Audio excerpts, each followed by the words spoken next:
The moment I finally stood up at my son's wedding, manila folder in hand, is one I replay in my mind every night before sleep. The look on his bride's face changed from irritation to terror in an instant as she recognized the photographs of her previous identities. "You miserable, interfering old bitch," she hissed when she realized what was happening.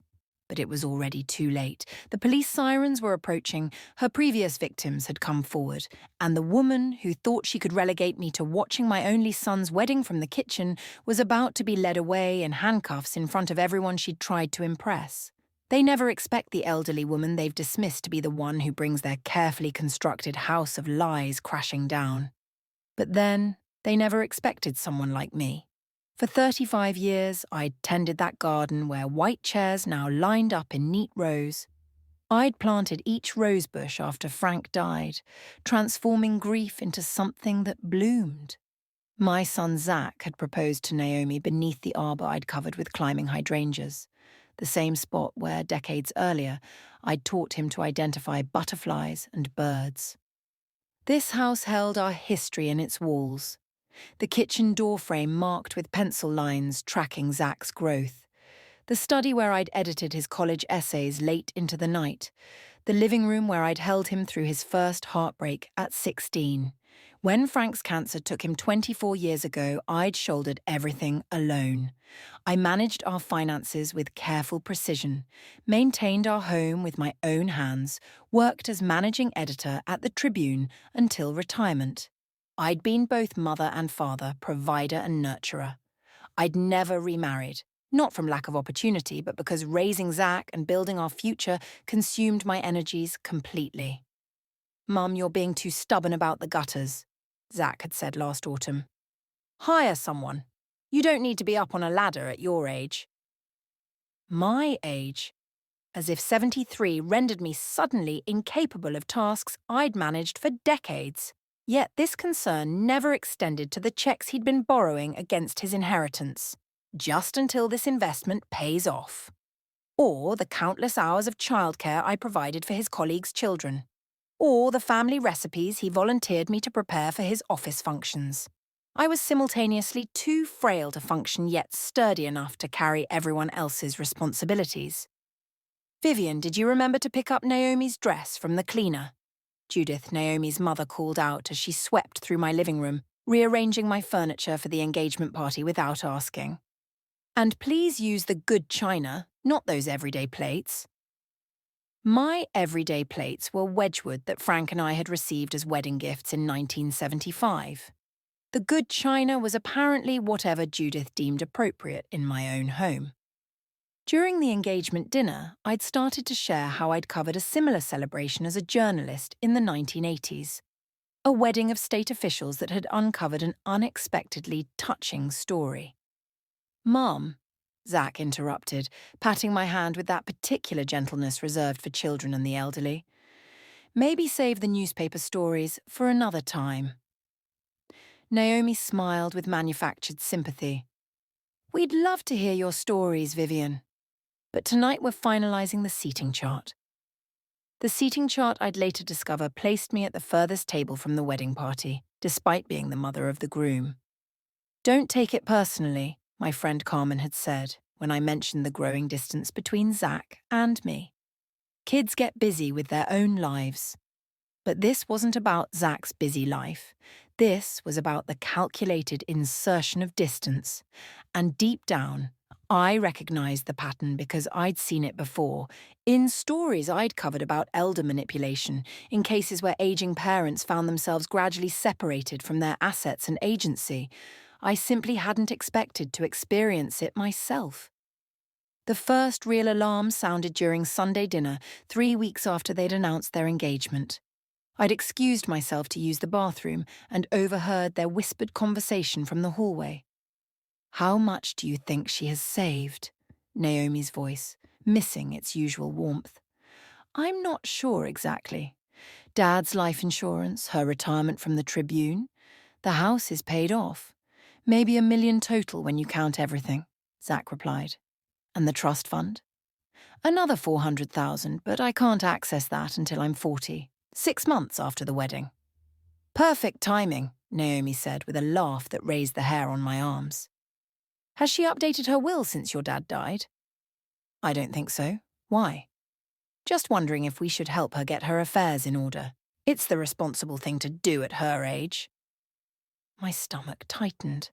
The bathroom door was partially open, and in the mirror, I caught a glimpse of myself, silver hair in a French twist, green eyes narrowed with sudden suspicion.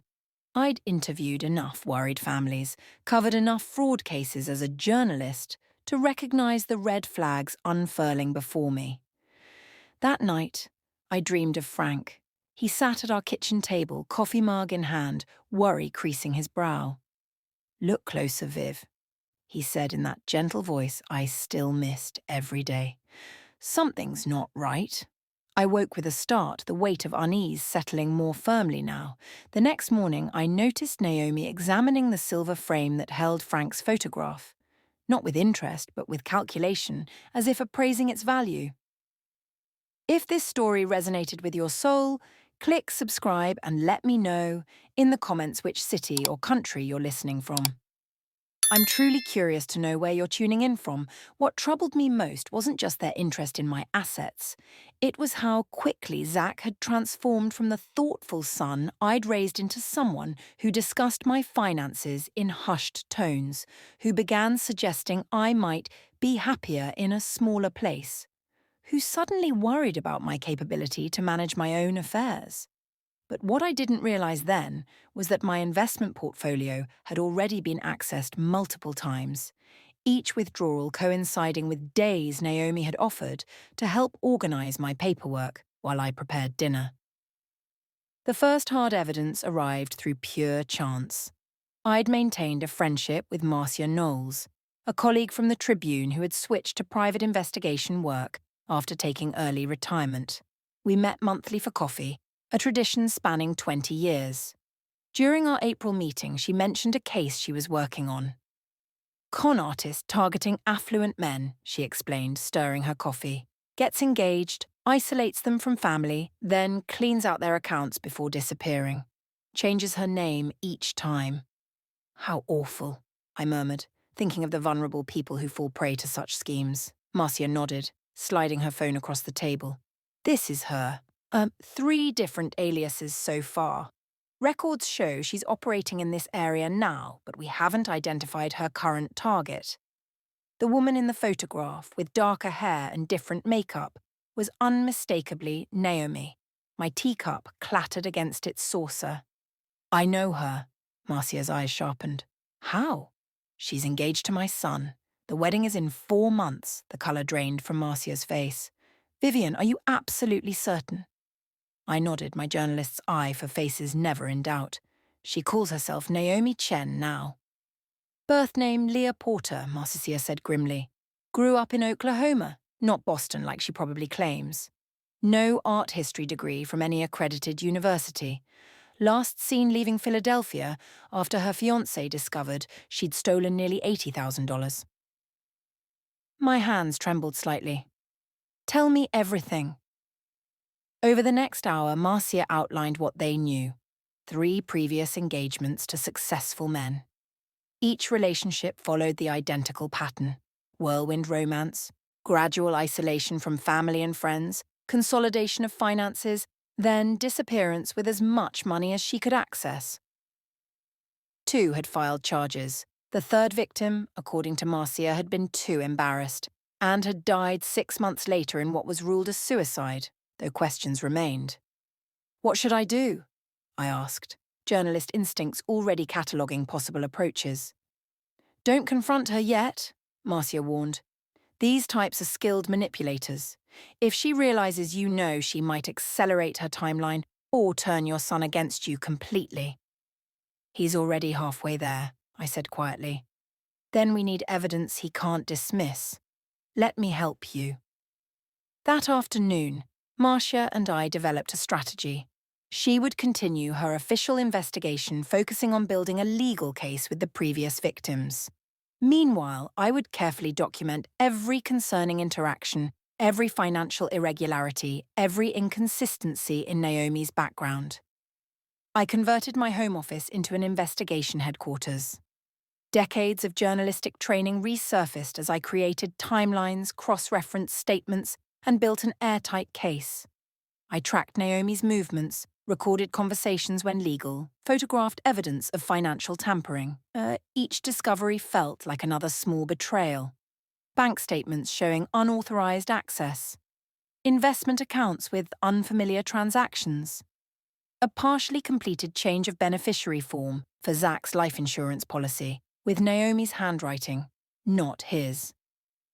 "Mum, Naomi and I were thinking," Zach said one evening in May. "Since the house is so big, maybe we should just move in here after the wedding to help you manage things." I smiled placidly while my mind raced. This wasn't about helping me. This was about establishing residency, gaining unfettered access to my home and possessions. "That's thoughtful, but I've always valued my independence," I replied. "Besides, newlyweds need their privacy." Naomi's smile tightened imperceptibly. "But Vivian, wouldn't you feel safer with us here? At your age, living alone can be so risky." "At my age." The constant refrain designed to diminish me. "I've managed quite well for 24 years," I reminded her gently. "My morning swims keep me in excellent health." That night, I added the conversation to my growing file. The next day, I met with my lawyer, not the family attorney Zach knew about, but Patricia Winters, a sharp-minded specialist in elder law I'd found through Marcia. Together, we secured my assets, updated my will with specific protections, and documented my clear mental competence. "If your suspicions prove correct," Patricia said, "we need to consider involving authorities." "Not yet," I replied. "I need my son to see the truth for himself. If I simply accuse her, he'll only see a jealous mother." June brought the wedding shower, where I was seated at the back of the room. My gift. A handcrafted quilt representing family milestones, barely acknowledged. July brought the bachelor party weekend, after which Zach returned oddly distant, repeating phrases that weren't his own about how I needed to accept changes and stop living in the past. August brought the rehearsal dinner, where I was introduced as Zach's mum rather than by my name. And then, the final indignity. Naomi and Judith informing me I would watch my son's wedding ceremony from the kitchen, for my comfort, though we all understood it was for my invisibility. But what they never expected was that I had recordings of every suspicious conversation from the past 5 months, statements from 2 previous victims willing to testify, and financial records documenting every unauthorized access. In their determination to push me aside, they had severely underestimated the woman who had once exposed corruption in City Hall and brought down a fraudulent investment scheme through sheer investigative persistence. The morning of the wedding dawned clear and perfect. I dressed with particular care, choosing a tailored teal silk suit that Frank had always loved. My makeup was flawless, my silver hair swept into an elegant French twist. I looked every inch the respected professional I had been for decades, not the doddering old woman they had tried to reduce me to. Marcia arrived early, ostensibly as my guest, but actually to finalize our approach. The private investigator carried 2 phones, one visible, one hidden, and documentation that would prove critical in the hours to come. "Are you ready?" she asked, as caterers transformed my kitchen into a reception preparation area. "I've been ready since the day Frank died," I replied. I didn't manage a newsroom for 30 years by avoiding difficult confrontations. We reviewed our evidence one final time. The folder contained irrefutable proof. Naomi's previous identities documented through driver's licenses and social security numbers, police reports from Philadelphia and Boston, financial records showing the pattern of theft, witness statements from previous victims. Most damning was the life insurance policy on her last fiancé before his suicide, a man whose family had agreed to come forward after learning she had targeted someone new. As guests began arriving, Judith ushered me to my designated chair in the kitchen with patronizing efficiency. "You'll be able to see everything from here," she assured me, gesturing to a tablet propped on a stand. "It's connected to the videographer's camera so you can see everything up close." What she meant was, This way, your absence won't be as noticeable. How thoughtful, I said, settling into the chair with the folder in my lap. Mei Chen, my longtime caterer and friend, approached with tea after Judith departed. "This is not right," she said quietly. "This is your home, your son." I accepted the tea with a nod. Sometimes we must let situations develop fully before we address them, May. Through the window, I watched the garden fill with guests. My roses provided a vibrant backdrop to white chairs arranged in neat rows. The arbour stood decorated with flowers, marking the spot where my son would commit himself to a woman who had systematically isolated him and planned to steal everything he had. The wedding procession began, bridesmaids in dusty rose dresses, flower girls scattering petals. Then Zack appeared, handsome in his dark suit, his face reflecting nervous excitement. My son, the boy I had raised alone after Frank died, the man I had sacrificed everything for, standing there without me beside him. When Naomi appeared at the end of the aisle on her father's arm, looking radiant in white, I felt not joy, but cold determination. The months of investigation, of careful documentation, of strategic patience had led to this moment. I had not raised my voice or created scenes when they dismissed me. I had not launched accusations when they undermined me.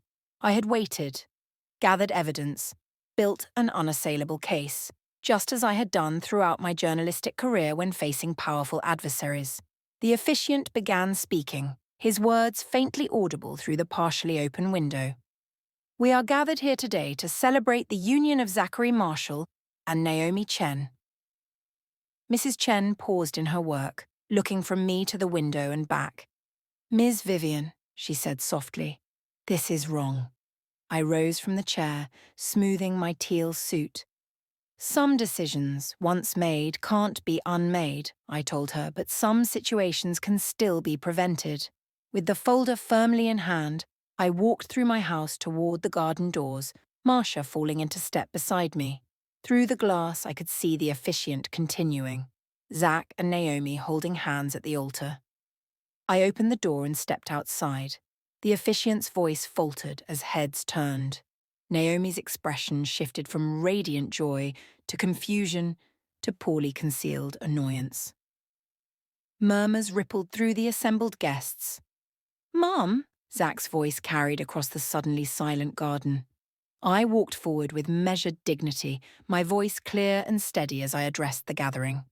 "I believe I've earned the right to witness my only son's wedding vows in person, not through a kitchen window or on a tablet screen." "Mrs. Marshall," the officiant began, flustered. "Perhaps we could—" "Vivian," Naomi interrupted, her voice tight but attempting pleasantness. "We thought you'd be more comfortable." "In the kitchen?" I finished for her. Yes, that was made abundantly clear.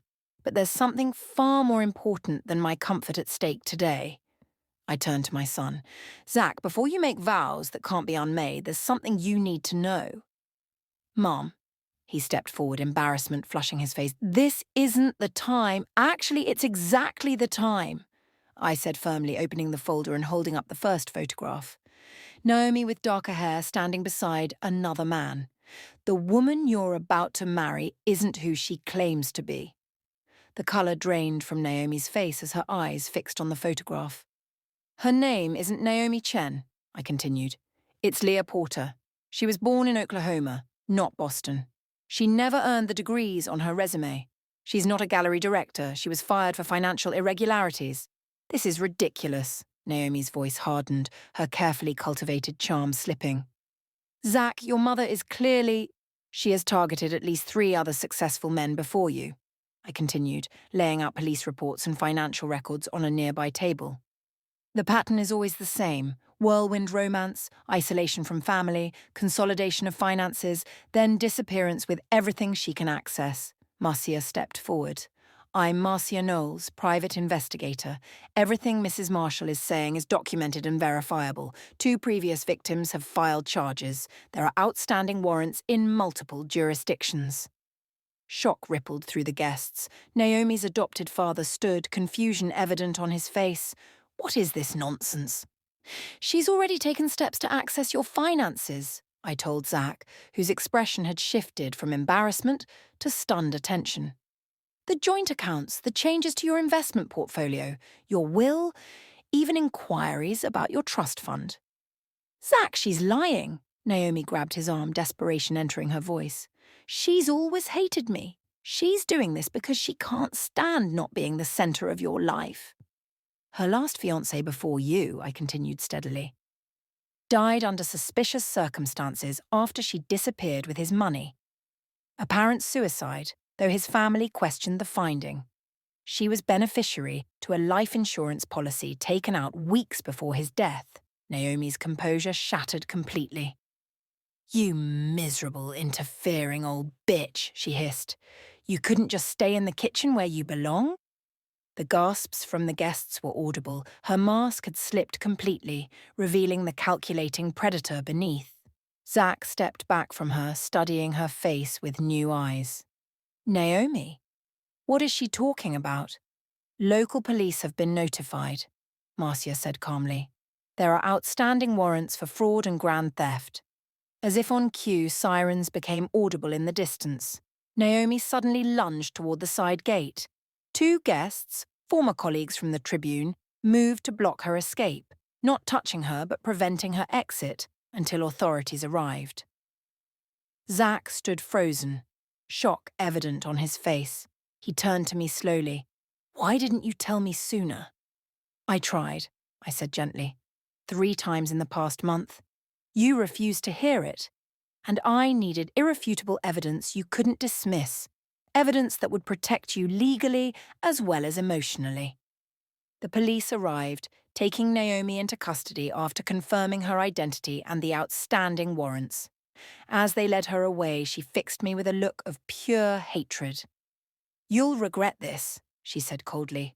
He'll never forgive you for humiliating him. That's where you're wrong, I replied quietly. I raised my son to value truth and to recognize those who truly protect him. After she was gone, the stunned wedding guests began to disperse. The wedding planner looked shell-shocked, clutching her clipboard like a shield. Zach's friends surrounded him with support, while others whispered in shocked clusters around the garden. Zach approached me slowly, his expression a complex mixture of emotions. I don't know what to say. You don't need to say anything right now, I told him. This is a lot to process. You investigated her for months. I nodded. Since April, when Marcia recognized her from another case, I needed to be certain before coming to you. And all those times you tried to talk to me, you were already convinced I was just being difficult, that my concerns were jealousy or confusion. I kept my voice gentle, free from accusation. She had positioned herself as the reasonable one, and me as the problematic mother. Understanding dawned in his eyes. The classic isolation technique. My son, the lawyer, beginning to see the manipulation for what it was. I'm so sorry, Mum, he said, his voice breaking slightly. The things I said to you, the way I treated you, was exactly what she wanted, I finished. It's a sophisticated form of manipulation. Zach, you're hardly the first to fall for it. He glanced around at the abandoned wedding setup, the flowers, the chairs, the confused guests. What a disaster. Not a disaster, I corrected. A narrow escape.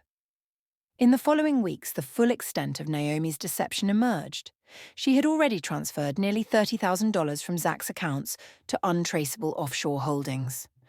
The life insurance policy listing her as beneficiary had been processed without his knowledge. She had even begun inquiring about having me declared incompetent to manage my own affairs. Zach threw himself into helping build the legal case against her, his lawyer's training finding purpose in seeking justice. When the story broke in the local paper, written by a former colleague of mine, 3 more victims came forward with similar accounts. On a Sunday evening 3 months after the wedding that wasn't, Zach brought takeout for dinner. As we sat in the kitchen, the same kitchen where I'd been relegated to watch his wedding, he raised his glass in a toast. To the most formidable investigative journalist I know, he said, who saved me from making the biggest mistake of my life. I smiled, clinking my glass against his. I was just being a mother. No, he corrected.